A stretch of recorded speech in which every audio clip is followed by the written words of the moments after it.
Joseph Murphy the power of your subconscious mind book में एक simple चीज बोलते हैं। सबकॉन्शियसनेस लॉजिक नहीं मानता, सबकॉन्शियसनेस इमोशन नहीं मानता।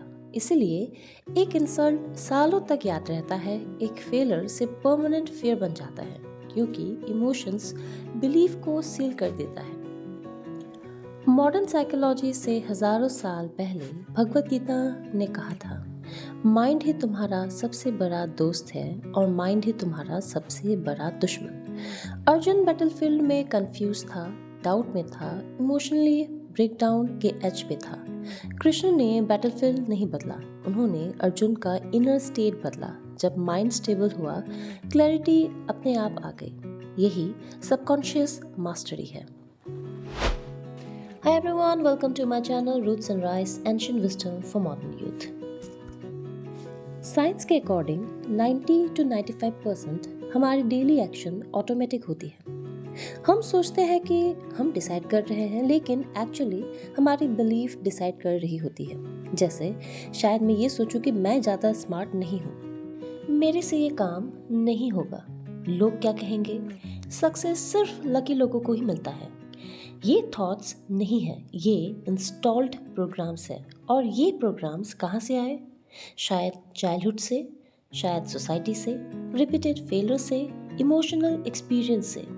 सबकॉन्शियस का एक ही रूल है, जो फैमिलियर है वही सेफ है, चाहे वो एवरेज लाइफ ही क्यों ना हो। कभी कभी प्रॉब्लम डिसिप्लिन की नहीं होती, शायद ये प्रॉब्लम हमारे पुराने सॉफ्टवेयर का है, ऐसा सॉफ्टवेयर जो हमारे सबकॉन्शियस माइंड में है। और जब तक ये सॉफ्टवेयर चेंज नहीं होगा, शायद रिजल्ट भी चेंज नहीं होगा। साइकोलॉजी के कुछ वेल नोन प्रिंसिपल्स हैं, जैसे कि पहला, self sabotage theory. Behaviour psychology के हिसाब से अगर अंदर का बिलीफ सिस्टम ग्रोथ के अगेंस्ट है तो माइंड हमें प्रोटेक्ट करती है। लेकिन हम सेल्फ सबोटेज करते क्यों हैं? हम बोलते हैं कि हमें सक्सेसफुल होना है, लेकिन अगर अंदर से बिलीव है कि रिच लोग तो ग्रीडी होते हैं, मैं कैपेबल नहीं हूँ, तो सबकॉन्शियस तुम्हें या हमें प्रोटेक्ट करेगा। कैसे? शायद प्रोक्रेस्टिनेशन से, ओवरथिंकिंग से, किसी और चीज़ के डिस्ट्रैक्शन से, सडन मूड स्विंग से। हम लेजी नहीं हैं, हमारी आइडेंटिटी शायद आउटडेटेड है।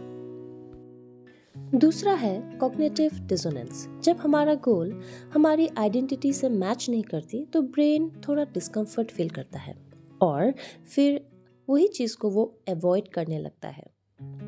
तीसरा है आइडेंटिटी बेस्ड हैबिट। ये कंसेप्ट पॉपुलर हुआ था एटॉमिक हैबिट जैसे बुक से।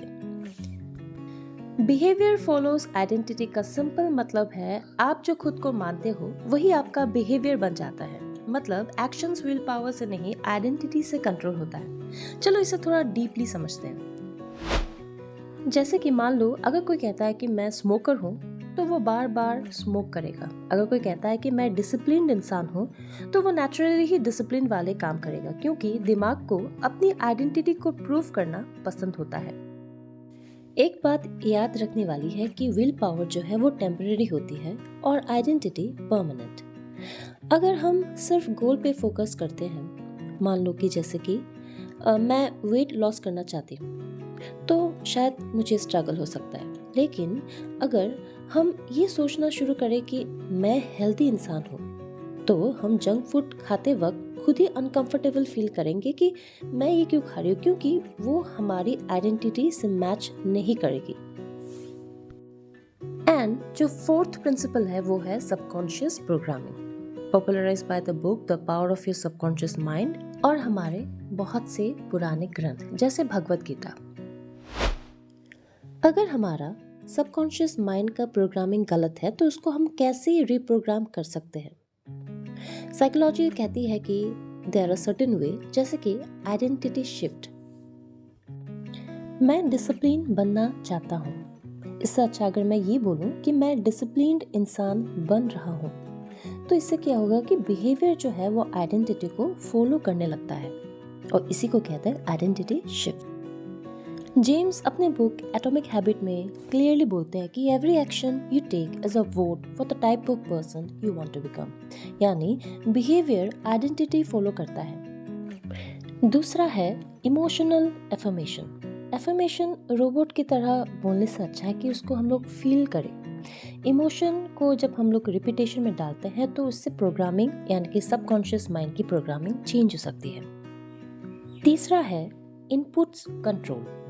जो हम डेली कंज्यूम करते हैं वही हमारा सबकॉन्शियस बन जाता है, जैसे कि हो सकता है music, reel, Facebook, friend circle etcetera. ये सब मेंटल सॉफ्टवेयर है। और ये कॉन्सेप्ट आता है कॉग्निटिव बिहेवियर साइकोलॉजी से, एनवायरमेंटल डिजाइन थ्योरी से एंड डोपामाइन रिसर्च से। जेम्स क्लियर बोलते हैं कि एनवायरनमेंट जो है वो हमारे विल पावर से ज़्यादा पावरफुल होती है। चौथा है स्लीप से पहले विजुअलाइजेशन। सोने से पहले हम जो भी इमेजिन कर सकते हैं, अगर वो इमेजिन कर लें, मान लो कि मैं इमेजिन कर रही हूँ कि मैं सक्सेसफुल हो जाऊँ, तो हमारा सबकॉन्शियस उसी डायरेक्शन में काम करने लगता है। रिसर्च शो करता है कि ब्रेन इमेजिन रिहर्सल और रियल एक्सपीरियंस में काफ़ी ओवरलैप करता है।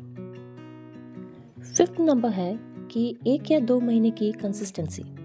प्रोग्रामिंग एक दिन में नहीं बदलती, लेकिन 1 महीने में या 2 महीने में आइडेंटिटी शिफ्ट हो सकती है। और जब आइडेंटिटी शिफ्ट होती है, लाइफ ऑटोमेटिकली शिफ्ट हो जाती है। हैबिट फॉर्मेशन रिसर्च सजेस्ट करती है कि ऑटोमेसिटी डेवलप्ड होने में वीक्स लगते हैं। एक ही काम को जब हम लोग बार बार करते हैं हफ्तों तक, तो हमारा न्यूरल पाथवे स्ट्रॉन्ग हो जाता है और वही काम हैबिट बनने लगती है। ऐसा कहा जा सकता है कि हमारा फ्यूचर हमारी इंटेलिजेंस से ज़्यादा हमारी प्रोग्रामिंग डिसाइड करती है और प्रोग्रामिंग चेंज की जा सकती है। अब क्वेश्चन ये नहीं है कि क्या हम कैपेबल है या नहीं, क्वेश्चन ये है क्या हम अपना इनर कोड रीराइट करने के लिए रेडी है।